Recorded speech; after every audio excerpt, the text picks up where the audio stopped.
Part 2 of Quilt National 11 at the San Jose Museum of Quilts and Textiles continues, with the rest of the 46 art quilts on display. As curator Deborah Corsini explains, these are just a few of the amazing, well-crafted, meticulous, and rich quilts that comprise Quilt National 11. The art form continues to transcend, expand, and enhance creative possibility and unlimited imagination.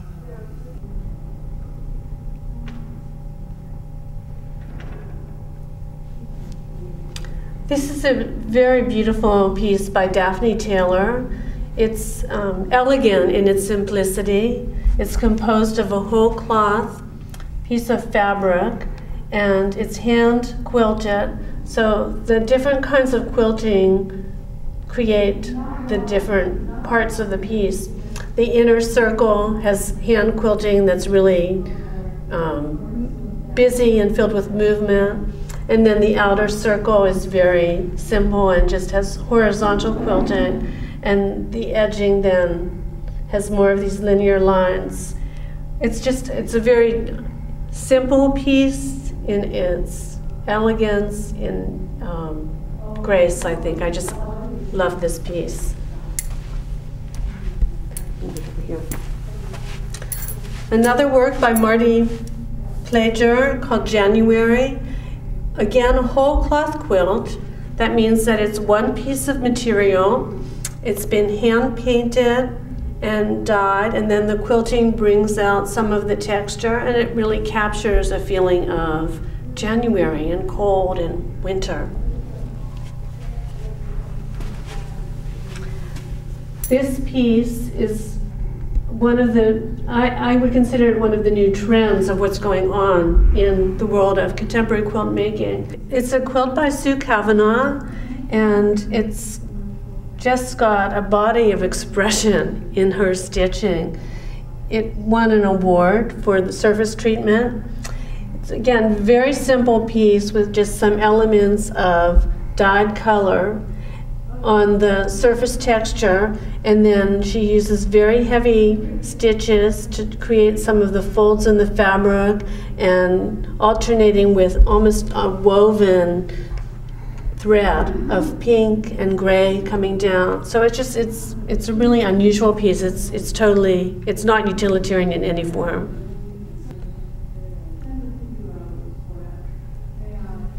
This is a quilt by Paula Kovarik. It's called Global Warming, The Great Unraveling. And again, it's filled with wonderful surface texture, machine embroidery, subtle colors. She almost stained the fabric so it looks like a coffee stain.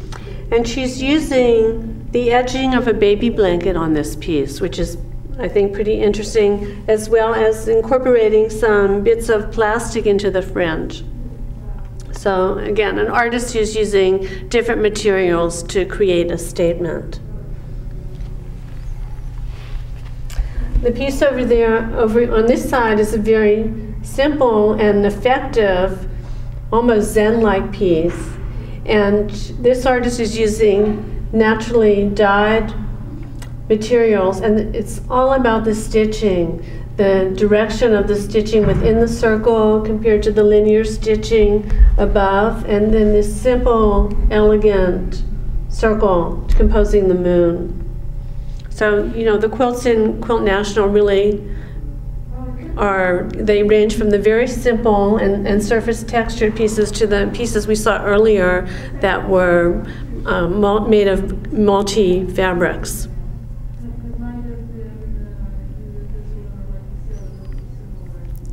What I like about our galleries is every one of them has a different feeling. And this gallery, of course, with the red wall and the white pieces on it, this is a very textural gallery, and also a lot of the pieces in it are influenced by nature. And this piece is called Pink Leaf 2 by Pat Pauling, and it's just got wonderful fabrics that she's used, like she's hand painted, maybe with discharge, on these fabrics and overpainted other fabrics. And then she also has some commercial, it's a heavier weight fabric, I don't know exactly what it is, and then some shibori type fabric, and then this wonderful exuberant leaf. So just a great image. And there are quieter pieces on this wall. I think, you know, when you're in this room, you really get the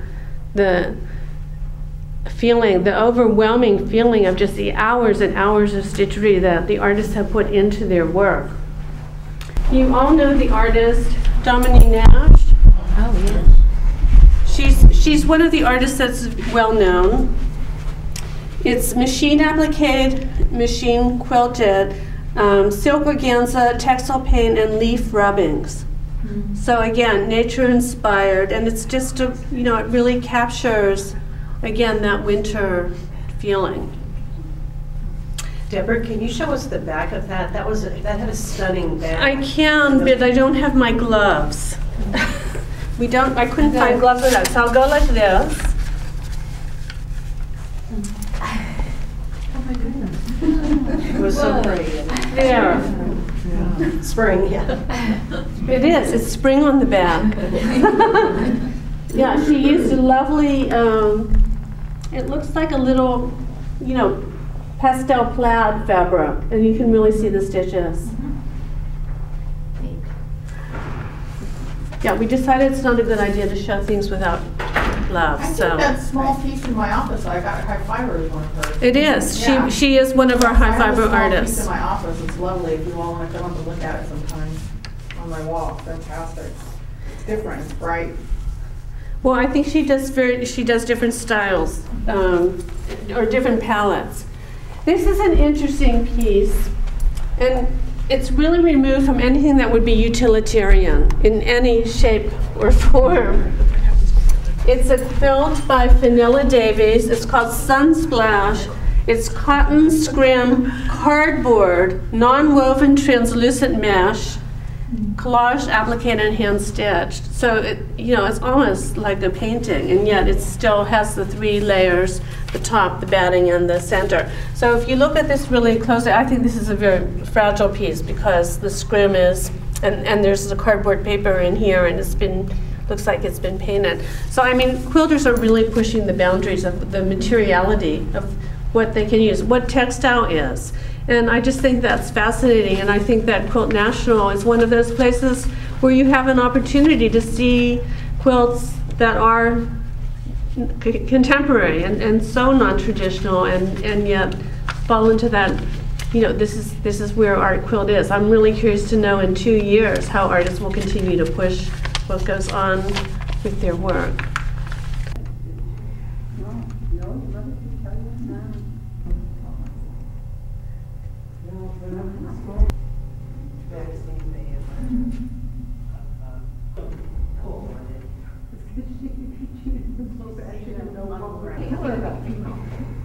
Speaking of quotes, Hemo's got a big shoe. His favorite, is pull up that big shoe. We were over at Nancy's. She's like, oh yeah, both my kids did that. Social anxiety at school. Social elements, play games, and all that. Right, Christmas was out there. He has a lot of social anxiety. I mean, social stuff matters to him. Started small.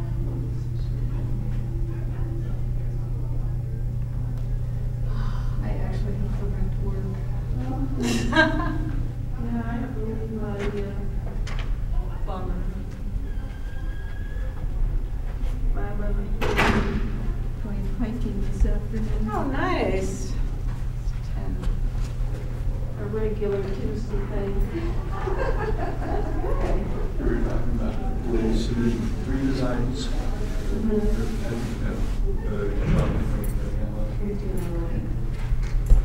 Two good ones and one bad one. It was always our expression when we were working, submitting a design to somebody. You submit 2 good ones and a bad one, I'll always choose a bad one. So that's why you do it. Did you get a special present? Yeah. Good. You deserve it. No. Oh, did you get chocolate? Ooh. Yeah. Some people just got little candies. Isn't that silly? So what can I say about this gallery except wow? It just dazzles me. The colors, the richness of everyone's palette. We have mostly abstractions in this gallery.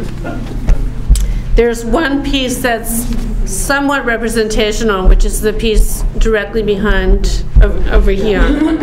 But actually, since we're looking here, this is a piece by Ellen Oppenheimer, and she's our local artist from Oakland, California. And again, she's using a technique that's rather unique. She screen prints each of these blocks, or in some cases it's a 4-patch of blocks. And then, you know, the screen prints are done in a format that looks like they're almost woven, or that they could be pieced in a way or made of different fabrics. But this is what, you know, how she approaches quilt making, by screen printing her own fabric. So these are a little bit stiffer material.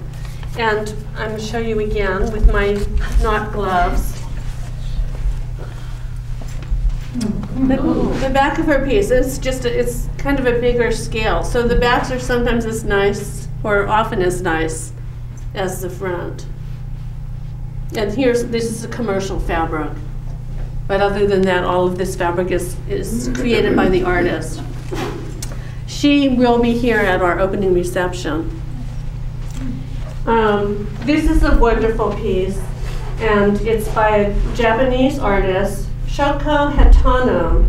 It's painted, airbrushed, hand-dyed, machine piece, direct applique by machine and machine quilted. And it just shimmers. You know, away from it, I love the graphic of these abstracted brush strokes. And up close, you have got to see, you know, these wonderful details. There's metallic quilting in it, and she's got these amazing circles, and it just adds so much depth and richness to the surface of her piece. She won the award for the Persistence Pays Award, and that actually is the award for someone who submitted to Quilt National many, many times and did not get in. And again, when you submit to a juried exhibit, it has to do with so many things. It has to do with the number of people that submit, so the number of entries, who the jurors are, and what all the work looks like. So your work may be really wonderful and good, but it just doesn't make that cut. And Quilt National, with over 1,000 entries, is very competitive. So finally, this young artist, or I don't know if she's young, but this artist, you know, who has submitted for years, got in, and she won this award, which is really cute. Yeah, I like this piece a lot. Let's see. On the back wall, we have some really different interpretations of what contemporary quilting is. This is one of the few pieces in the show that's actually made out of patchwork. Mount Desert Isle. It's by Rosemary Hoffenberg, and you know, it's a pieced quilt, but not traditionally. I mean, some of you may be able to find where the blocks are. It has a little bit of a crazy quilt aesthetic to me, only, you know, it's made with cotton fabrics and shibori dyed fabrics. The piece next to it is a raw-edged piece called Pickup Stick, 52 Pickup. And again, it looks like it's just pieces of dyed silk that have been fused down and stitched. And I just love that, you know, variety of layering that goes on in this piece. There's a lot of depth in it. This kind of quilting could be really messy, but it has the beautiful ombre of how it goes from, you know, sort of one color to another. I think it's a really well done piece. The piece on the end, again, another whole cloth quilt. It's completely, the whole fabric is completely dyed. And again, you have to get up close to it to see the detail in the stitching. This is by Eileen Noble. It's one of the quilts. It's won a Jurors Award of Merit. So get up close and you'll see this amazing detail of the stitching within the red, and then the black areas are unstitched. So she's actually, you know, using the fabric itself to dictate where her quilting goes, which is, you know, typical, I think, of a lot of traditional quilts as well. But I think, you know, the fabric is just so strong and wonderful in this piece. An Australian artist, Janet Bass. It's unusual, it's made out of felt. It's got this wonderful S curve. It's a very strong graphic. Just the two colors, opposites, navy and orange, just the right weight of these colors, and it really is a strong piece. She, in her artist statement, she talks about it as sort of the looking down from a plane onto the earth, and just, you know, the ancient earth, the earth bones. And anyway, I really like that piece. Again, another artist who's using painting and printing on top of her fabrics to create her own fabrics, and then she cuts them up and makes this wonderful assemblage of quilts using her own, you know, fabrics that she's created. And it's just, I think it's just a trend that these artists are so inventive with how they make their images and then put it all together and make a quilt. And now we have Bonnie Smith, who's our local San Jose artist, and I'm really happy that she was able to come and speak about her piece. Deborah, when you said Quilt National 2011, it took me back and it gave me the same chills as it did when Kathleen Dawson welcomed us as artists to Quilt National 2011. It was an almost surreal moment, and it was almost a surreal moment when I got that email, because I get an email and they say, we're looking for your work somewhere. Somewhere in the world we're looking for a picture of your work. Is it anywhere? Mm-hmm. And I emailed back and said no. Mm-hmm. So then 2 days later I get an email that said you've been accepted. So what they were doing, they do this intense search. So if you're ever interested in entering Quilt National, you need to keep it under wraps because it has to be new, fresh, and they cannot, their people go out and literally search the world to see if they can find an image that you've shown other people what you've already done, and maybe exposed it, put it in a magazine. So I knew when I got that email, I sat down and I told my husband at that moment, I don't care whether I get in. It's not about getting in anymore. It's just the fact that somebody recognized what I had done. Mm-hmm. So when I got the email, it was kind of a sit-down moment. And then you start filling out the paperwork they send. Because they do, and then they have dates and times. But my work basically, all my work starts, my abstract works, they start with images of the earth, of the world. I take lots of photographs, and I study them, and I will open up my computer one day and see an image that I like so well. And this one started out as a 1 by 1 inch.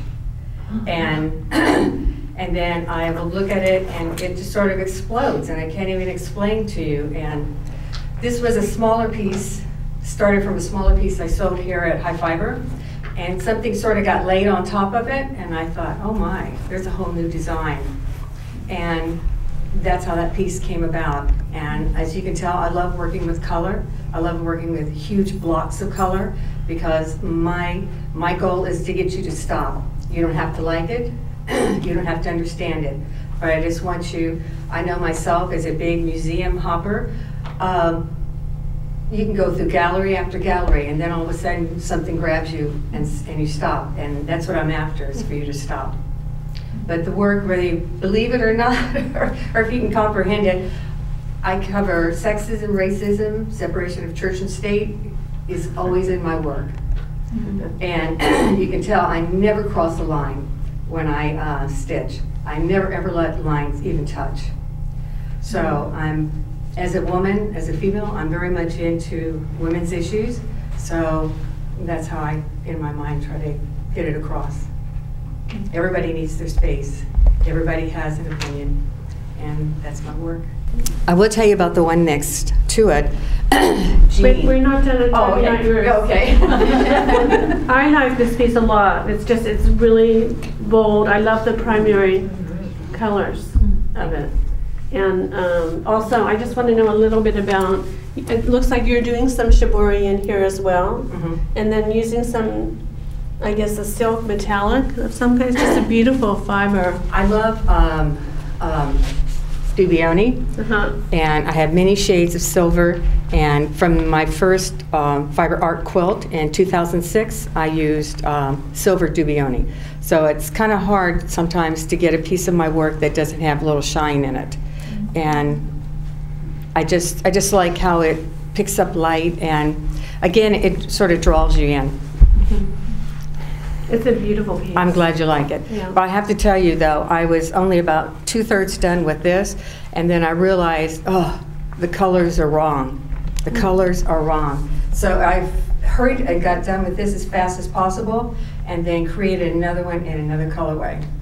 And then I was like done with it. But this one got in, the other one got nominated for an award too, so. At Quilt National? Or No. in another show? In another show. So how many pieces did you enter into Quilt National? Just one. Okay. Yeah, and that's another thing, and I really like that one of the, you'll see, I believe one of the jurors made a comment. I'm a one-person entry person. Somebody said once they want to see the whole body of work. I'm like, well, you need to come to the house. You need to bring a checkbook if you want to see it all. Because I'm just going to put out a little bit, because that's how I feel. And I normally never enter more than one piece. And I've been in Houston, I've been in big shows, and I just go with that one piece. So I was glad to see a juror actually write it, that just send us your best. And that's really true, because having been a juror, and sometimes people will send in like 2 strong pieces and then a third, not so strong, and you go, why? What is, you know, maybe the juror would pick up on that third piece, but usually they don't. They're usually smarter than that. And they do want to see your best pieces. Yeah. Can I ask a question? Sure. Oh, just about technique. So do you like to just start with, do your own dyeing, or do you just? Well, you know, I dye. I have a huge installation that I dye, but when I'm trying to create a statement piece, I don't know. I always go back to commercial dyed fabrics because they normally can bring about a boldness that I really like. Plus, once I get that idea in my head, it has to come fast. I can't sit around and dye for 2 or 3 weeks or 3 months just trying to get that exact. But I can go to catalogs and start pulling them out, and, because the ideas come fast for me. And then I want to get it done as fast as possible. I want to make that decision on the color so fast. Once I get an idea and I see a yellow or I see a red or turquoise, you know, then in my mind, then I've got to find it. So, but I do dye. And that's another thing, that I've dyed so much yellow Osage, it's crazy. So, but yeah, to turn around and always go back to the commercial because I like them. So this is a combination of both. Yeah. So it's, I don't know, I'm like you, I love it. And then you picked it even though you felt the colors weren't right. Yeah. The other one was not, it was not going to be finished in time to hit that date. I actually created this piece because I had been turned down for something I really wanted to get into, and I'd started creating a piece for that, and they had already told me, you're a finalist, get working. So once I got working, and then they sent me an email and said, you know what, changed our mind. And I thought, wow. Now you talk about a hit in the stomach that really just kind of brought me, I was like, whoa. So I'll tell you what, I took all that, put it in a trash bag, threw it in the closet, and those things were blocking that piece, and I thought, there's my piece, baby, that's it. I'm going for that. So do you want to talk about the next piece? Yeah, it is a beautiful piece. What I find interesting about this lady, one thing, she's a superb artist, and this is actually from a painting that she had hanging in her dining room. and her sister was also at the opening, but her work didn't get into Quilt National, but she told us all, I couldn't see how that was going to come together. I just told her, I'm not seeing what you're seeing, but it's a showstopper, and I think did it win Best of Show? But I have to tell you, she cried. She cried. She was just a darling woman, with just, you know, you just like wanted to wrap her up, take her home, let her be your best friend next door. And again, this piece is one of the few that are representational. I mean, it's abstract, but it's, you know, you can see the chair and the table and the flowers and the, you know, it's just a wonderful expressionistic view of a room. I love it. And it's also interesting because in the catalog, I mean, I did my own layout for this show, and everything, you know, I did the layout, and then when you see the actual quilts when they're here, you do some fine tuning and changing. But in the catalog, these two pieces were together, which is a really great thing because they look fabulous together. And actually, this is, Bonnie's piece was added to this show. It's not really a part of this show, but we requested it because she's a local artist and I really wanted her piece here, and I wanted Bonnie to be a part of our show. And it, you know, I put it together because it works.